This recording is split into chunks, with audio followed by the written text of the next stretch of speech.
So today marks the start of Unit 4. And in Unit 4, unlike Unit 3, we're going to talk about similarities instead of congruence. So today we're going to talk about the triangle midsegment. So triangle midsegment is a segment connecting the midpoints of two sides of a triangle. What is a midpoint?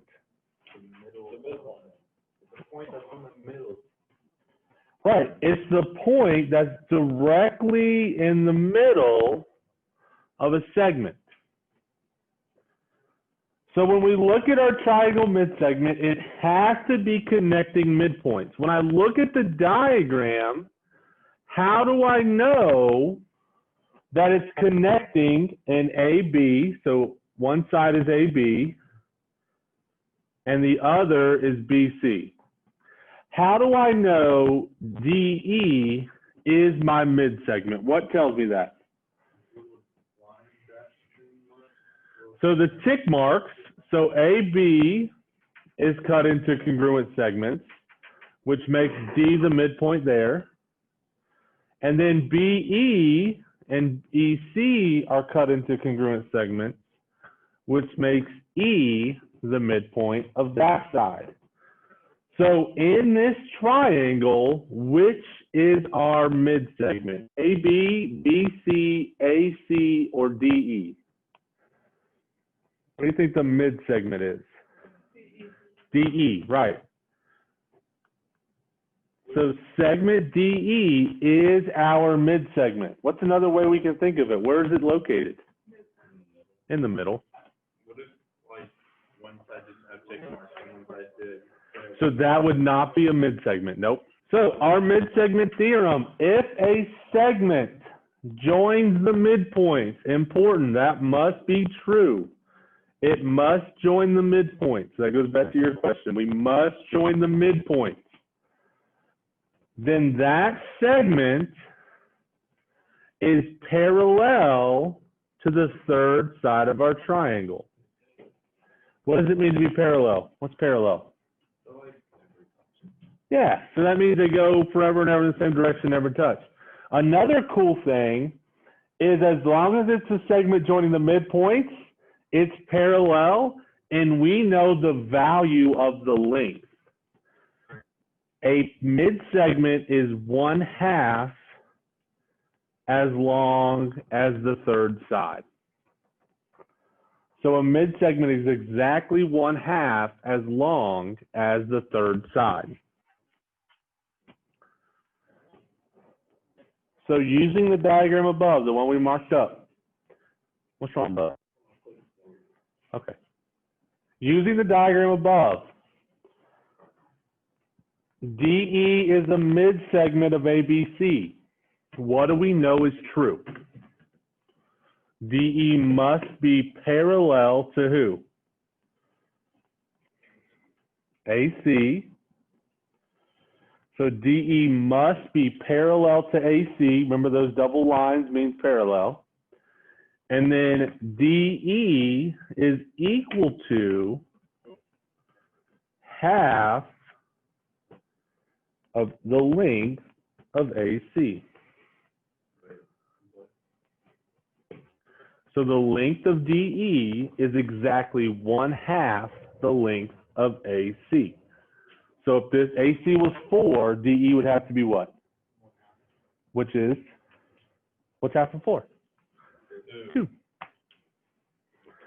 And if we're going, if that's, we want the value of the midsegment, what if we wanted the value of the third side? What do you think? Well, how would that set up? So if I said AC equals, what would AC equal? How would I isolate AC in this variable? What would I do to get rid of the 1/2? Multiply both sides by 2/1, the reciprocal, right? So if I multiply both sides by 2/1, AC equals 2 times the length of DE. So that's basically the only theorem we're going to use today. Must be parallel, and it's exactly 1/2 the length. It's always gonna be 1/2. It's as long as it's a mid-segment, it's always going to be 1/2. Must be a mid-segment though. And what makes it a mid-segment? When it connects to midpoints. All right, so it wants to identify all parallel segments. So each of see, y'all see my little baby triangle on the inside? You got a baby triangle? Those are 3 mid-segments. So what parallel relationships do we have? QR is parallel. Oh, Peter. Need an eraser. So QR is parallel to which of our mid-segments? WY. WY, yeah. So that's our first relationship. QR, can't write in highlighter, dummy. Uh-huh. QR is parallel to WY. My little highlighter disappeared. How dare it? What's another one? QS is parallel to XY. Is he right? Yes. I hope he is. So QS is parallel to X. Y. And then our final parallel relationship, RS is parallel to whom? XW. RS is parallel to XW. So if you want to do highlighter every time, it'll work. So let's go to number 3. L, M, and N are all midpoints. So if L is the midpoint of PQ, what does it do to those 2 segments? Cuts them in half. So PL is congruent to QL. If M is the midpoint of QR, what does it do to those 2 segments? If M is the midpoint of QR, what does it do? Cuts in half. So it makes QM congruent to RM. How come I use double ticks on this one and single ticks on the last one? What did I do that for? We don't necessarily know that they're congruent to one another. And then N is parallel to PR. Is that what? So what does N do to the side of PR? Oh, Cuts it in half. So that would make PN congruent to RN. That's okay. Is there ever going to be a triangle inside the triangle? Or a big triangle inside the small triangle? There could be. So it's like 5 tick marks. If you wanted to, we can keep going. You won't see it very often, but it could. Like a bonus question? Sure. Probably a great bonus question. This time, they gave us some values. So they said the measure of PR is 46. So that means the full length of this segment is 46. Oh! Okay, so the full length of that segment is 46. I heard that. So used to that. Okay, so we've got that one under control. It says PQ is 40. So the full length of PQ is 40.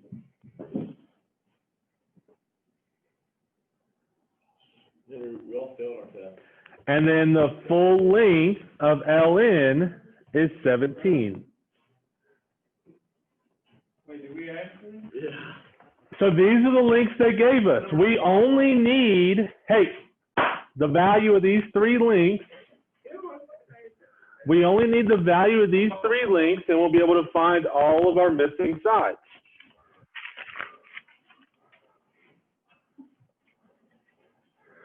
So if, wow, PQ is 40, what does that mean about our two congruent segments? What is the length of those if PQ is 40? They equal 40 when they're added together, but we know something very specific about those lengths. What do we know about them? They're both the same, so they have to be 20. They have to be congruent. Yep.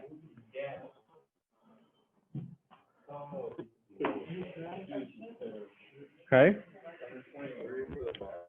Same thing for PR. If the full length is 46, what does N do to those two segments? Cuts it in half, so their individual lengths are 23. For show. Okay. My grandma said, well, shoot. Okay. So now we're going to go and we're going to find the length of our mid-segments. So for the mid-segment LM, what do we know about its relationship to PR? What do we know about that? Well, the mid-segment is what in relation to its third side? It's half. So it's half of PR. So what's the full length of PR? 46. 46. And then half of 46 is 23. So the length of LM is 23.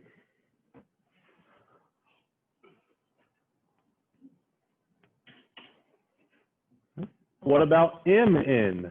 What do we know about MN? MN is the mid-segment of who?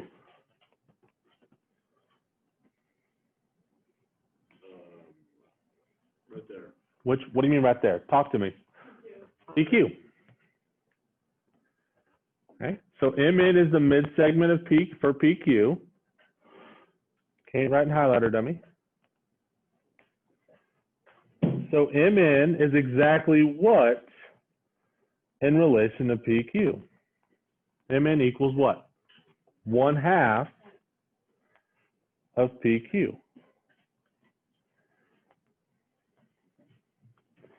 What's the full length of PQ? 40. You're just ahead of me. I do that all the time. Don't worry. So half of 40 is 20. Okay. Okay. QR. QR. What do we got?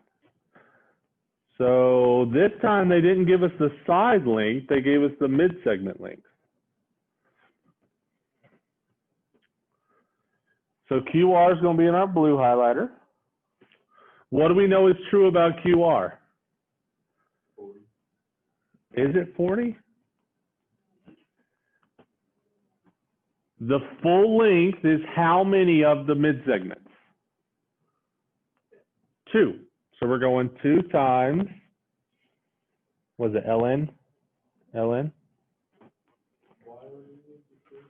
Because now we want the side length when we're given the length of the mid-segment. Yep. So QR is our unknown. And then what's the length of LN? What's the value they give us? 17? So if that's 3 segments, so it's 3 times 7? No, that's not a thing. No. So 2 times 17 is? 34. 34.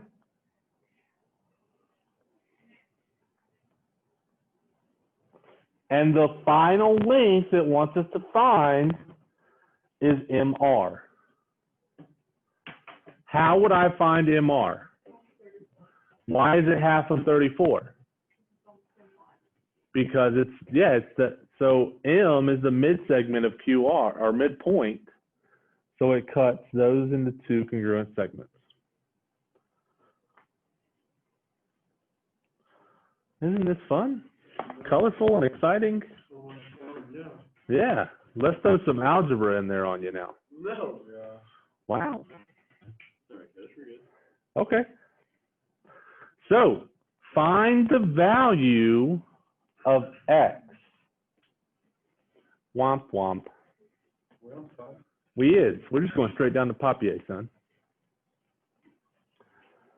All right. So what do we know is true as long as those are midpoints? What do we know is true? The two segments, congruent, parallel. Okay. So my mid segment is parallel to the bottom. And what's our relationship?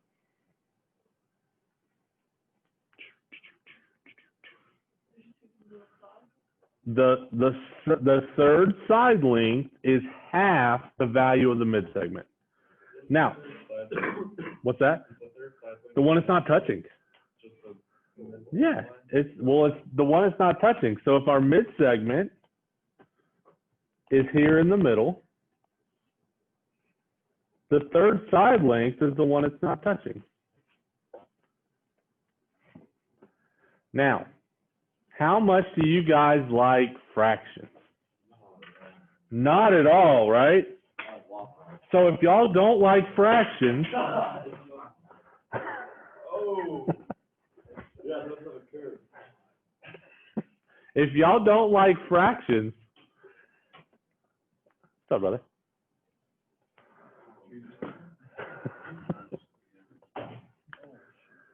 If y'all don't like fractions, should we use the mid segment equal or the third side length equal? Why? Does it have a fraction? Yeah. Yeah. I wish they put numbers here, or letters here. Y'all want to just label them just for fun? No. Why not? Coach, do you know the answer to the A, B, C, bonus? no, D, E. So BC equals 2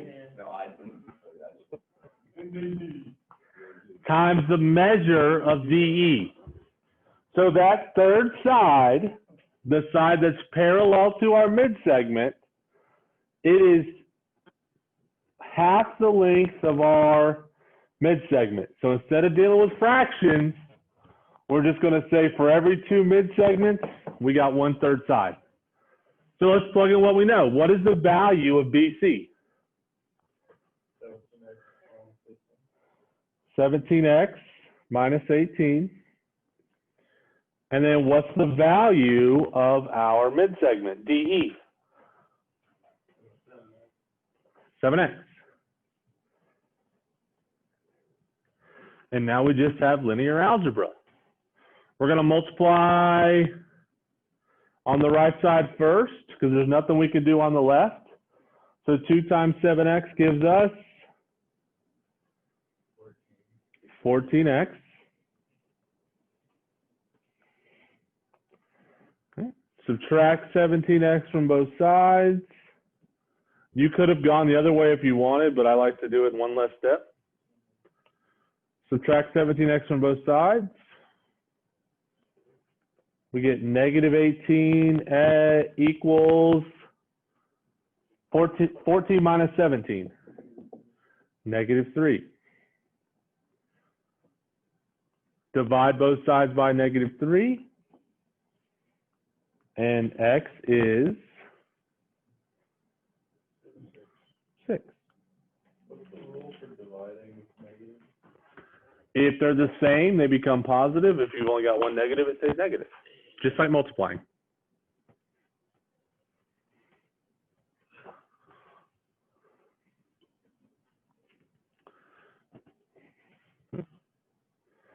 Keep on rolling. Who we got next? Number 7. Find the measure of DE. Okay. So that means after we find x, we need to plug in x and solve. So AB Oh, Peter. Dude, who's Peter? We can't equal to each other because there is a specific relationship. Because for every 2 DEs, you get 1 AB. So what's our equation? AB equals DE. how many DEs? Oh, 2 times. 2 times DE. So for every 1 AB, yep, you get 2 DEs. Then we just plug it in. So what's the value of AB? 11x minus 25. Good. We're just going to keep practicing until it really sticks in there. And then 2 times 4x plus 1. What do we got to do with that 2? We got to distribute it. Absolutely. So a lot of times what happens is y'all are just trying to go too fast and you only multiply the 2 by the 4x. That's why I always put those parentheses there. That way we don't forget. So we get 11x minus 25 equals 2 times 4x, 8x. 2 times 1 is 2. Are y'all okay moving them on the same step, or y'all want to do individual steps? Subtract 8x from both sides. Your silence, I'll just do it in 2 steps. You're like, what are we doing on the same step? 11x minus 8x. Yep, 3x minus 25 equals 2. Is x by itself yet? Not yet. What do I need to do? Add 25 to both sides. 3x equals 27. Divide both sides by 3, so x is 9. Good. Are we done? No, because if it said solve for x, we'd be done, but it wants the value of what? DE. So we're going to go ahead and substitute our x value into the original equation. So 4 times 9 is 36, and 36 plus 1 gives me 37. There's my answer.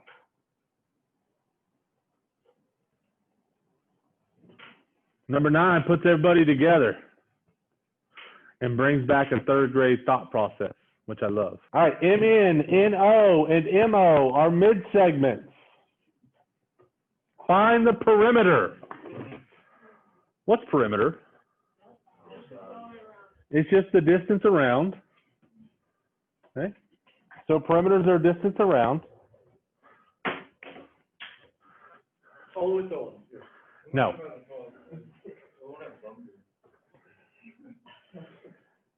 All right. So MN, MO, and NO are mid-segments. So let's go ahead and highlight our relationships. We've got JL and MN, NO and KJ, and then lastly, KL and MO. So a couple of our sides are already given to us. What would the length of KJ be? How would I find that? Why would it be 84? Yep, so the green NO, the length is 42. For every mid-segment, how long is our 3rd side? Twice the length. So if the length is 42, 2 times 42 would be 84. We also know our yellow. What's the length of MN? 49. So what would the length of JL be? Twice the length of 49. So 49 times 2 is 98. Man, we can't do that for the blue, though, can we? No. Them slippery rascals. So we've got to do what we've been doing, yes, sir? So we know KL equals how many MOs? 2 MOs. For every 2 mid-segments, we've got 1/3 side. So what's the value of KL? What do they give us? 13x minus 10. What's our MO?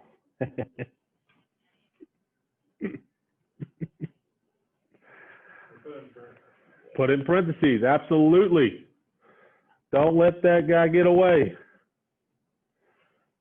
When we distribute our 2, what do we get? 2 times 6x, 12x. 2 times -1 is -2.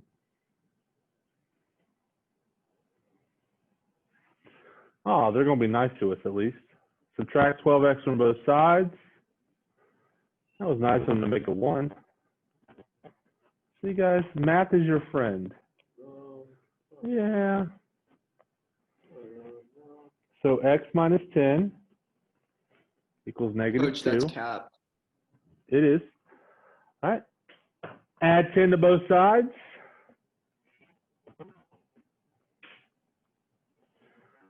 X is 8. So what is perimeter? The distance around. So I've got the length of my green side. I've got the length of my yellow side. How do I find the length of my blue side? I'm going to substitute 8 into the length of KL. So 13 times 8 minus 10. Who's got 13 times 8 for me?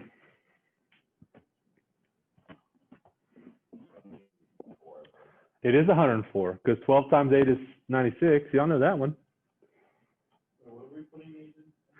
Substituting 8 in for X on the length of KL because perimeter is just the distance around. 104 minus 10, 94. So the perimeter,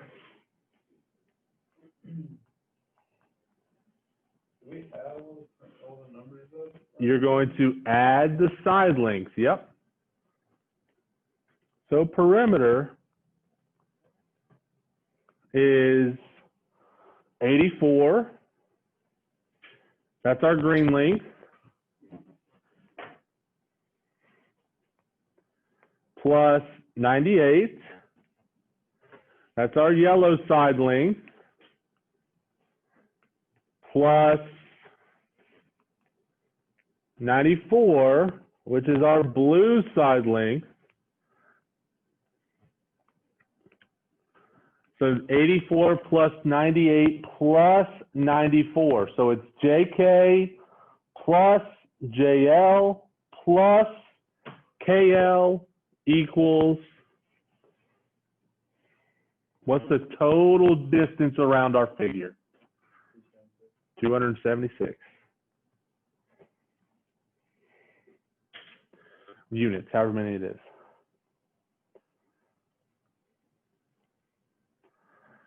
So when I told you last unit, parallel lines, what did I tell you to automatically think of? Alternate interior, corresponding. Whoa, Peter. My pen exploded. Alternate exterior or corresponding.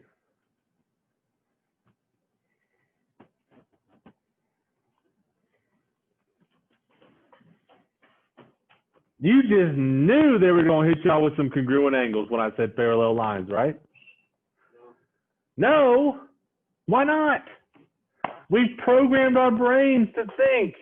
When I see parallel lines, those three things pop into my dome. So let's find out. All right. If my mid-segments create parallel lines, they create these relationships for us.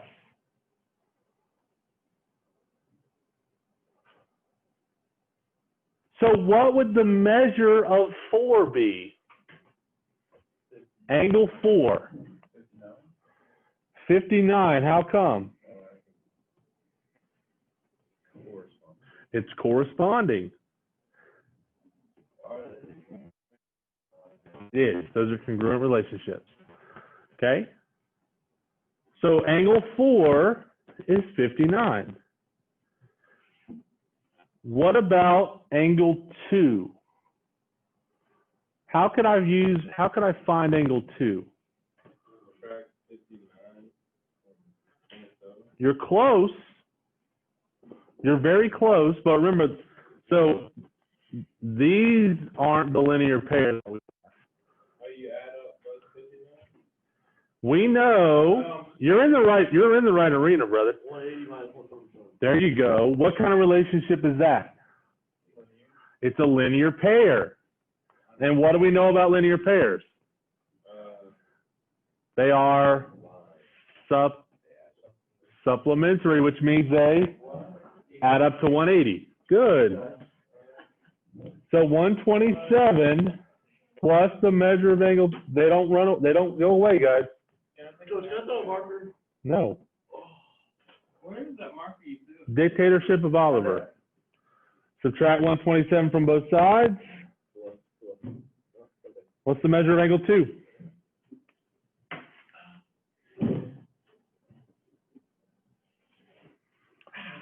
Measure of angle 2 is 180, 53.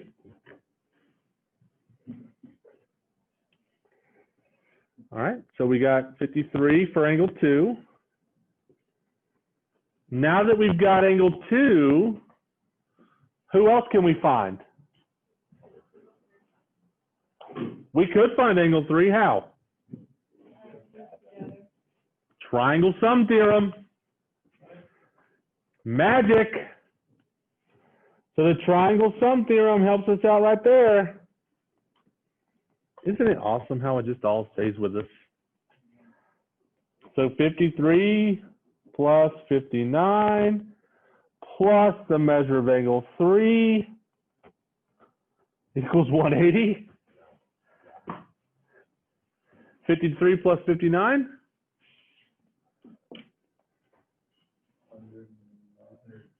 112.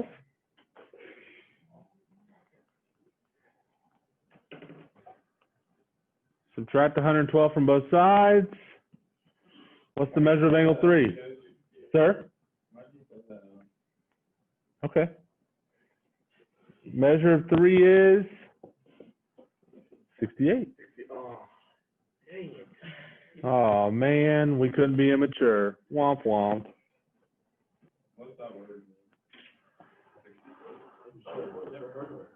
Okay. All right, what about angle 1? Do we know angle 1? Why? It's corresponding to angle 2. Good. And then finally, what about angle 5? How can I get angle 5? It's not angle 3 because it's not parallel. I can go linear pair though. So measure of angle 5 plus 59 equals 180. Subtract 59 from both sides.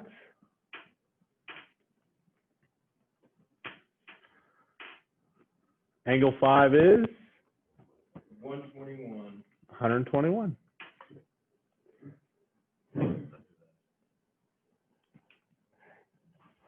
Let's